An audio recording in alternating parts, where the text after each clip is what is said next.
Pode dizer-me o seu nome, data e local de nascimento? José Dias Martins, nascido a 16 de agosto de 1945, na localidade de Albuco das Várzeas, concelho de Oliveira do Hospital, distrito de Coimbra. Com quem vivia antes de ser mobilizado? Antes de ser mobilizado, vivia com uma tia minha aqui em Coimbra. Estudou? Estudei até ao primeiro ciclo, o qual concluí. Teve alguma ocupação antes de ser mobilizado? Antes de ser mobilizado, fui gerente comercial na Figueira da Foz e também aqui em Coimbra. Para que ex-colónia foi mobilizado e em que ano?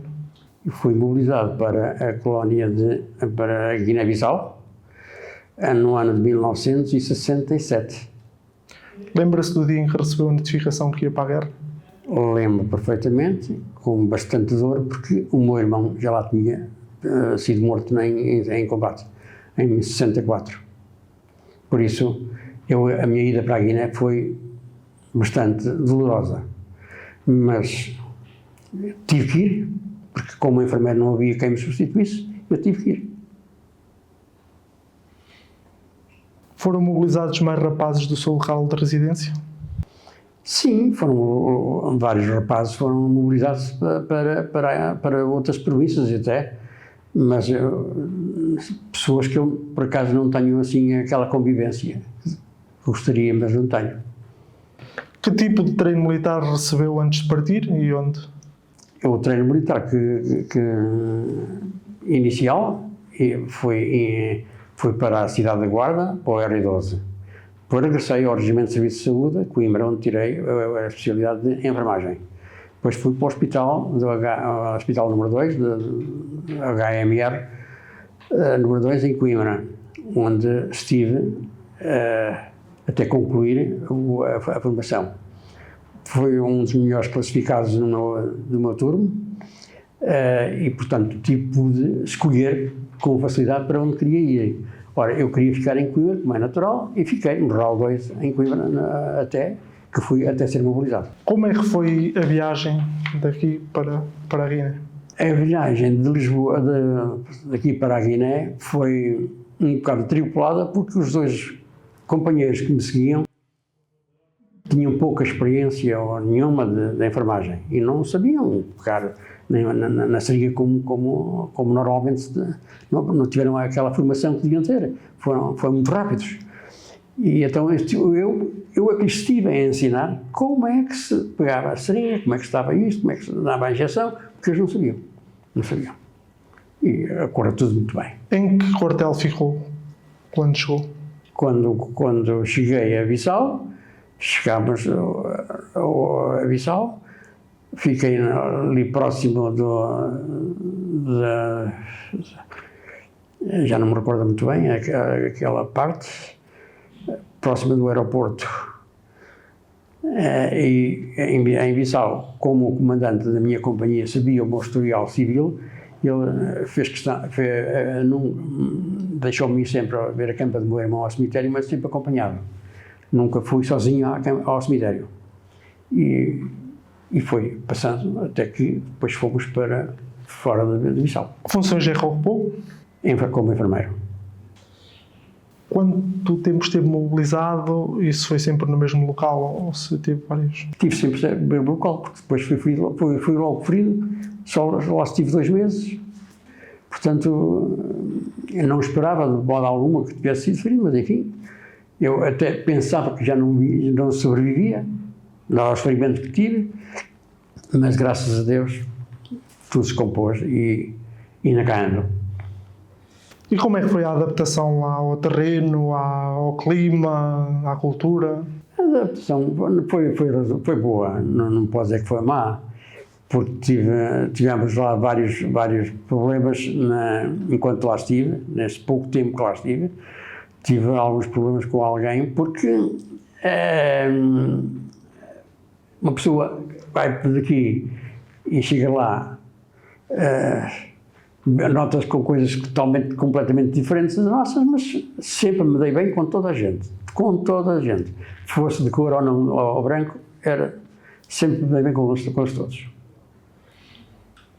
Como é que era a vivência cotidiana no quartel? As rotinas, as tarefas? A rotina no quartel era mais só sobre a enfermagem e também, por vezes, fazer serviço de não enfermeiro, como é evidente, não é? Era o primeiro cabo, pronto, e eu tive a vida que quase todos têm, como é lógico. Como é que contactava a família em Portugal? Era por aerograma. Deixou cá a esposa, a namorada? A namorada, sim. A esposa, não. Como é que se correspondiam? Também por aerogramas. Tudo por aerograma. Por aerogramas. Não teve madrinha de guerra, então? Não, era a minha namorada que era a minha madrinha de guerra. Recebiam notícias de Portugal? Muito pouco. Eu recebia da família, dos familiares, e de resto, mais ninguém. E como é que era a alimentação e o acesso à água lá no quartel? A alimentação é razoável, como é normal em todas as zonas de guerra. Penso eu que seja até era normal. Até tive um problema com um indivíduo que ele um dia chama-me e diz-me se não tinha sacrisina efervescente. Eu disse-lhe, ele, não, sacrisina efervescente aqui não há. Para isso tem que ir comprar.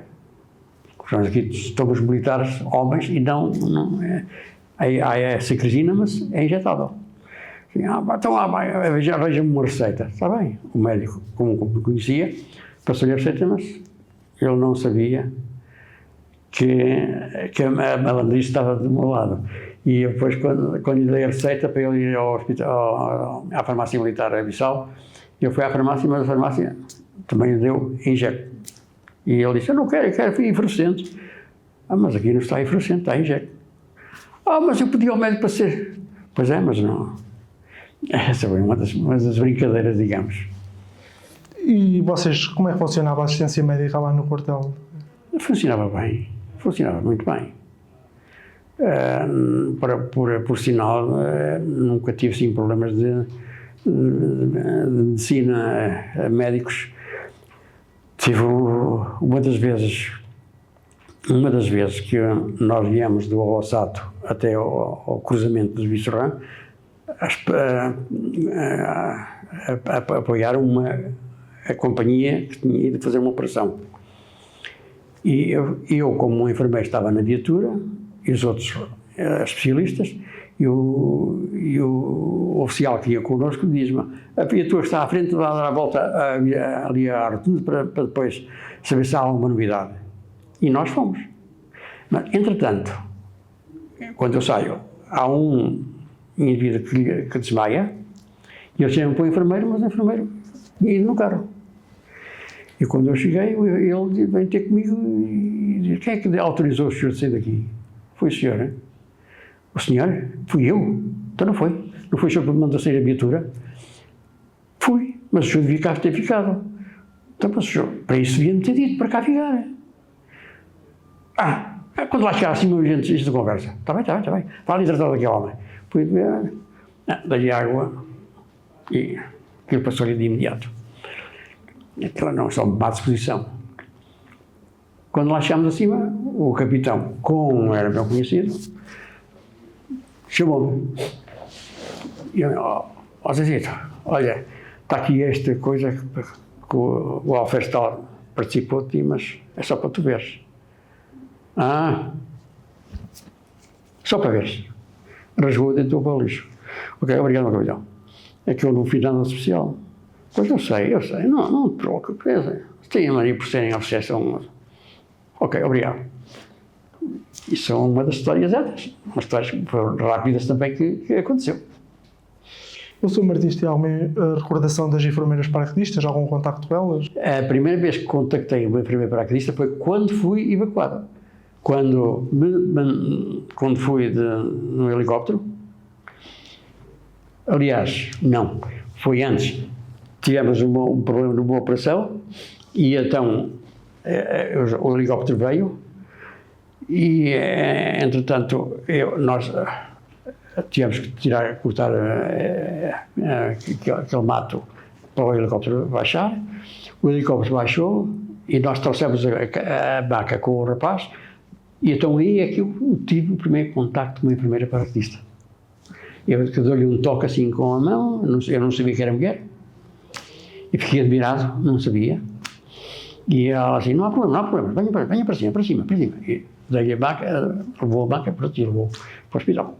Foi a primeira vez que tive contacto com enfermeiras paraquedistas. Depois foi o meu caso, que ao fim e ao cabo eu fui evacuado também por enfermeiras paraquedistas, como é evidente, mas só a partir foi muito recente, portanto foi em 67, eu fui ferido em 24 de dezembro, e isto foi no início de dezembro ou fins de novembro que tive o primeiro contacto com uma enfermeira paraquedista.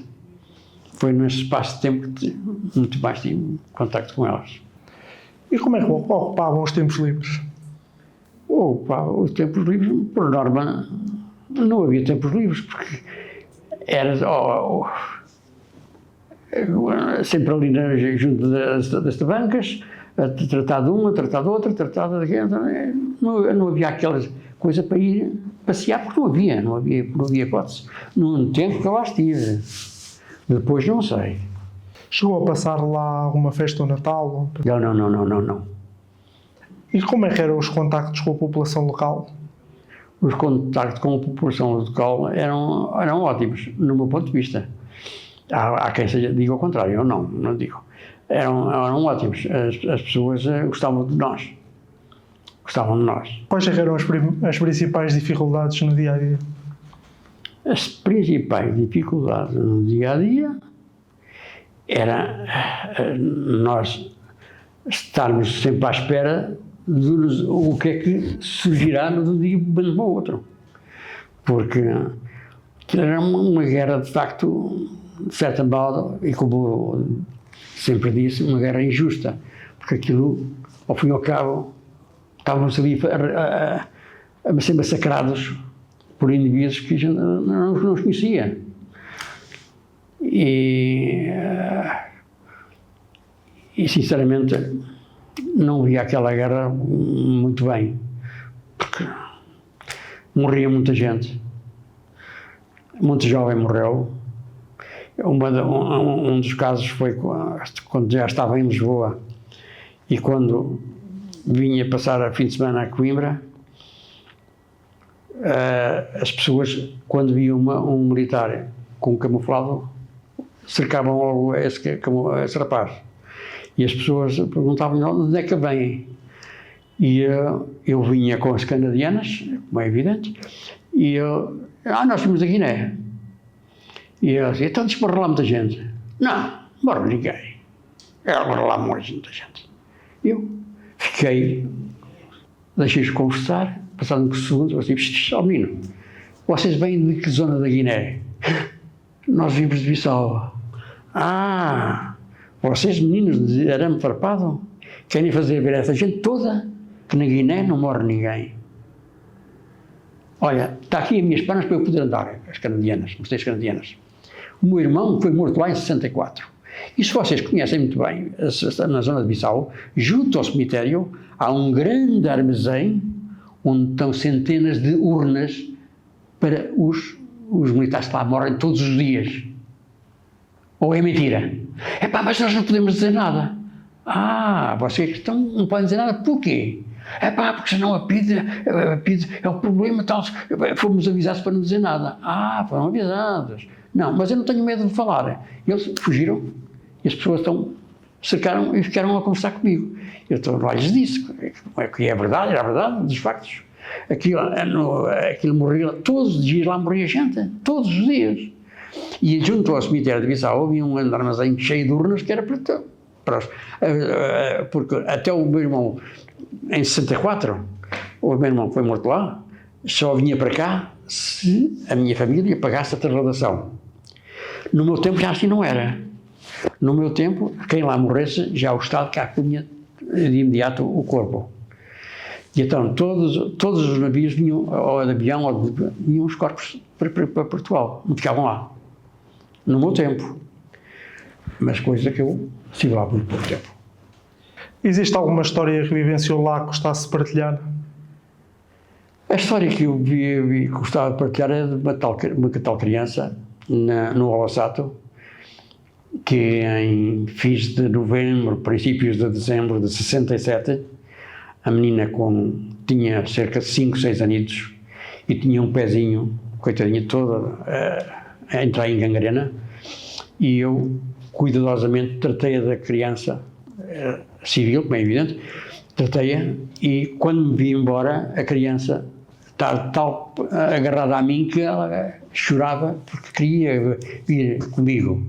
E eu dizia-lhe que não podia, e que eu tive que lhe prometer que voltava lá, mas já sabia que não voltava. Me volta. E a criança, mas sinceramente, há muitos anos tenho falado nisso, e se tivesse saúde, eu já lá teria ido ver-se dessa. Hoje já não é criança, como é evidente, e não sei se é viva ou se é morta, porque naquela zona não havia centro de saúde, não havia nada, só os militares é que tratavam dos civis. Portanto, essa história comoveu-me muito. Foi uma das histórias que me comoveu bastante. Mas, enfim, a vida é assim. Sr. Martins, quando é que regressou a Portugal? Eu regressei a Portugal no dia 28 de dezembro de 67, para o Hospital Militar Principal, onde estive até 1969, com fratura na coluna e em ambos os pés, com um pé direito muito em calcânio.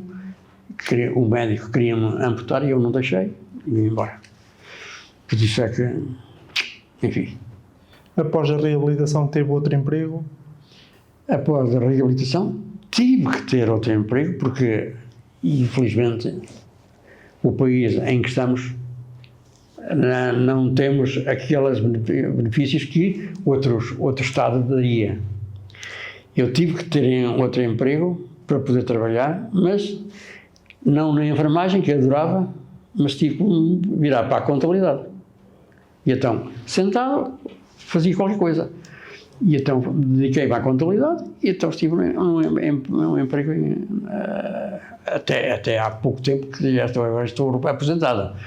Mas a enfermagem era uma das profissões que eu adorava, mas tive que pôr de lado e esquecer a enfermagem de todo.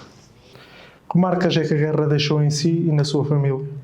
A guerra deixou-me marcas que nunca mais esquece, é impossível esquecer, é as marcas que tenho no meu corpo. Não posso andar em pé, nem estar muito tempo em pé. Isso é das piores coisas que me podia ter acontecido.